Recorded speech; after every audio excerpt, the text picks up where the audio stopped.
신산 이창호 구단이 세계 최연소 타이틀을 따냈을 때의 나이가 만 14세였습니다. 미국의 싱어송라이터 스티비 원더가 빌보드 싱글 차트 최연소 1위를 기록한 나이는 13살이었죠. 한국에서도 14살의 세계 정상에 서서 올림픽 무대를 노리며 동일 종목에서 우상으로 여겨지는 언니를 향해 꺾겠다고 선전포고하는 소녀가 있습니다. 짜릿한 최상위권 맛을 보고도 여전히 이룰 게 더 많다고 이야기하는 이 10대 챔피언 리스트에 2008년 스노우보더 최가운 선수도 이름을 올렸는데요. 이름이 낯선 분들도 많으실 겁니다. 종목 자체가 낯선 분들도 많을 거고요. 그녀는 올겨울 세계 스노우보드 커뮤니티의 마음을 완전히 훔친 천재 스노우보더입니다. 우리 눈에는 그저 평범한 여중생인데요. 전 세계 기록 보유자로 이제 올림픽에서 금메달 따는 일만 남아서 고등학교 가기 전에 연금 수급자가 될지도 모르는 대단한 선수죠. 오늘은 최가운 선수의 당찬 포부와 그녀의 성장 과정 이야기, 또 과연 어떻게 또 얼마나 대단한지 이런저런 이야기를 전해드리려고 합니다. 잠시 저희 광화문 브리핑 구독 설정도 부탁드리고요. 최가운은 동계 스포츠 설상 분야에서 단번에 스타덤에 오른 자랑스러운 한국 소녀입니다. 2월에는 미국에서 여자 스노우보드 슈퍼파이프에서 98.33점으로 대회 역사상 최고점의 최연소 우승을 차지했는데요. 그 직전에는 미국 ESPN이 주관하는 익스트림 스포츠 대회 엑스게임에 한국 선수 최초로 초청받아 역시 최연소로 우승했던 터라 그녀의 우승은 더욱 주목받았고 세리머니는 마치 대관식과 같았다고 합니다. 약 한 달 간격으로 첫 성인대회 데뷔 무대를 연달아 제패한 혜성의 등장이었죠. 그녀는 이때를 회상하면 영락없는 중학생 소녀의 감성으로 말합니다. 처음 엑스게임 초청 메일을 받았을 때 꿈만 같았고 연습하던 중 하늘에서 떨어지는 별똥별도 보았어요. 꼭 1등하게 해달라고 소원을 빌었어요. 연습하면서 제 런만 성공하면 1등을 할 수 있을 것이라 생각하긴 했는데요. 엑스게임이 너무 재미있었고 더 열심히 해야겠다고 생각했죠. 라고요. 최가운이 우승한 슈퍼파이프는 동계올림픽에서 스노우보드 하프파이프라고 불리는 설상 종목입니다.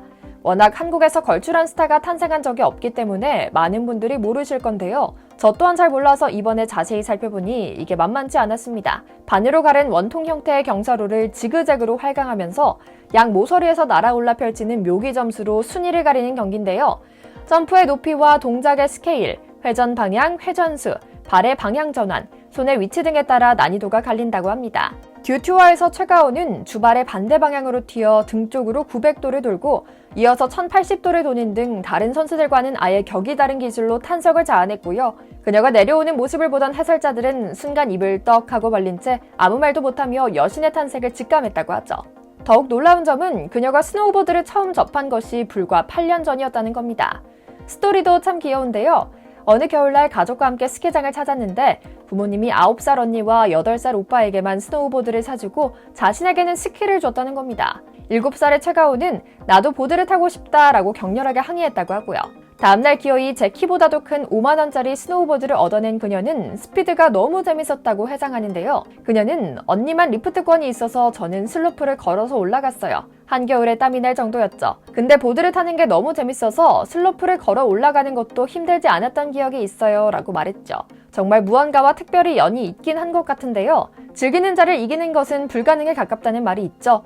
최가운 선수의 케이스가 딱 이에 부합합니다. 그녀가 스노우보드 선수 생활을 시작할 때의 오기는 승부욕보다는 스노우보드를 향한 사랑 표현에 가까웠습니다. 많은 정상급 선수들과 마찬가지로 그녀도 이기기 위해서가 아니라 즐겁기 때문에 스노우보드를 탄다고 하는데요. 그녀는 스스로 재능이 있다는 것을 언제 알았느냐라는 질문에 아직도 잘 모르겠다. 그보다는 보드를 타는 게 너무 멋있어서 지금도 탄다 라고 했고 보드를 잘 타기 위해 가장 중요한 것은 무엇인가 라는 질문에는 보드를 정말 좋아해야 한다고 생각한다 라고 답했죠. 다치지 않을까 하는 두려움보다는 보드를 타는 그 느낌이 너무 좋아야 한다고 말입니다.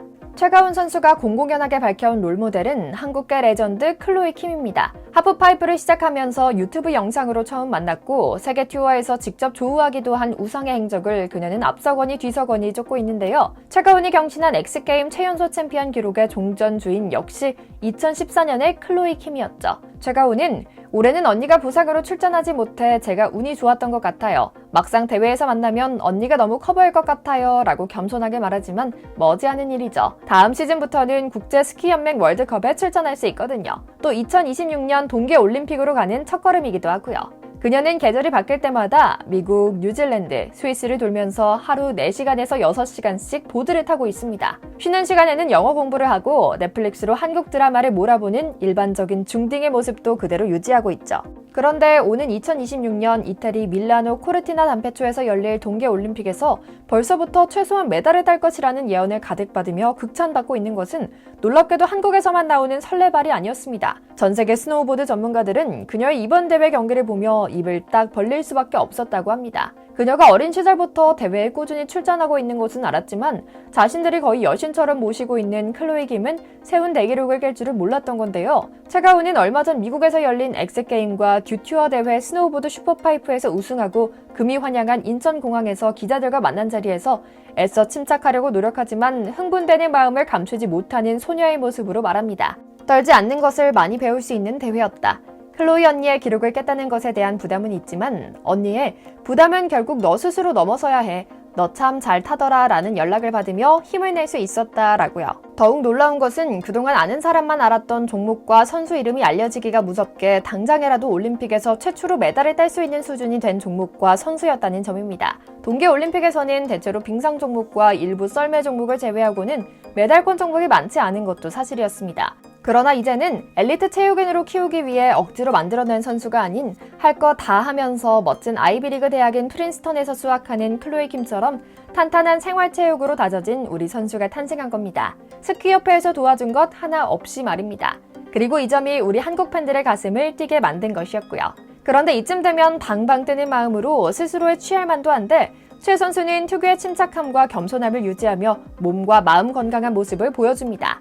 그녀는 귀국 인터뷰에서 수많은 취재진이 몰려있는 모습을 보자 이렇게 카메라가 많이 나와 있을 줄은 전혀 예상 못했다. 이렇게 관심을 많이 가져주셔서 스스로와 가족, 또 이 종목을 대표하는 마음으로 뿌듯하다라고 소감을 말했는데요. 의젓한 모습이 유난히 눈에 띈 그녀는 이어 말합니다. 세계적인 권위의 엑스게임과 듀튜어를 뛰면서 떨지 않는 것을 배웠다. 부상으로 이번 시즌을 패스한 클로이 언니와 다음 시즌 같은 대회에 나갈 날을 기다리고 있다. 매우 영광이며 피겨로 따지면 김연아 선수와 함께 뛰는 선수들의 마음을 오롯이 이해할 수 있을 것 같다라고요.